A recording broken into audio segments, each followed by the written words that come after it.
Sésame, ouvre-toi. Voici l'histoire d'Ali Baba, un charpentier de son état. Face à la grotte des voleurs, Ali Baba est plein d'honneur et se met même à la hauteur de la célèbre formule magique. Sésame, ouvre-toi.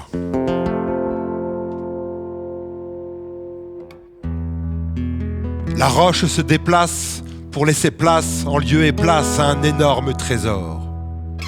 Ali Baba subtilise l'or, les bijoux, les pierres précieuses. La femme d'Ali est si heureuse et avec ça même pas peureuse en apprenant l'origine du butin. Il compte et Cassim s'en aperçoit. Le frère d'Ali qu'il tutoie ne voit pas pourquoi il n'aurait pas sa part du butin. Le silence est d'or, alors Ali se tait. Il ne parle pas de ce trésor des 40 voleurs et leurs méfaits. Ali dort. Cassim ignore que la mort l'attend.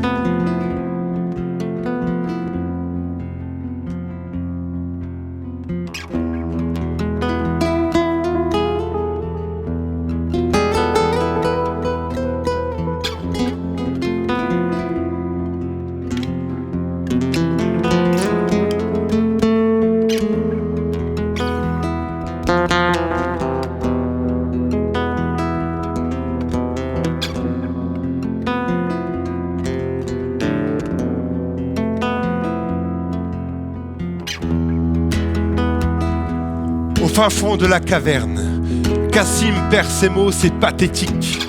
Il ne se souvient même plus de la formule magique. Il fonce tout droit vers la poterne, le regard terne. Les 40 tueurs, les 40 voleurs lui règlent alors son compte, pendant qu'en ville, son frère Ali compte. Les brigands se mettent en quête de l'homme honnête. Il s'agit malheureusement d'Ali Baba qui est pas très net. Une marque est tracée sur la porte de sa maison et la femme d'Ali tourne alors en rond en marquant toutes les maisons du voisinage avec l'intuition que les voleurs ont bel et bien la rage.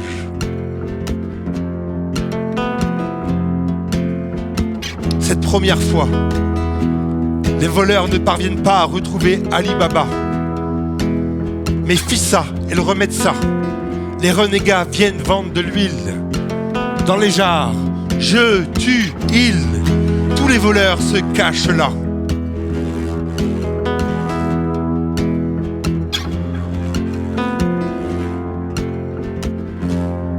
La servante d'Ali découvre le stratagème.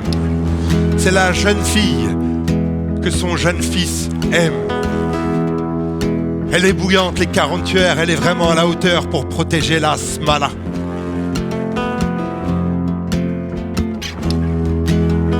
Et dès qu'il découvre tout ça, Ali Baba la remercie et la marie avec son fils sans sacrifice. Le secret de cette caverne sera bien gardé. Pour éviter la poterne, il ne sera pas partagé. Et la famille, désormais riche, d'Ali Baba, dira assez souvent, pour ne pas dire à tout bout de champ, Sésame, ferme-toi.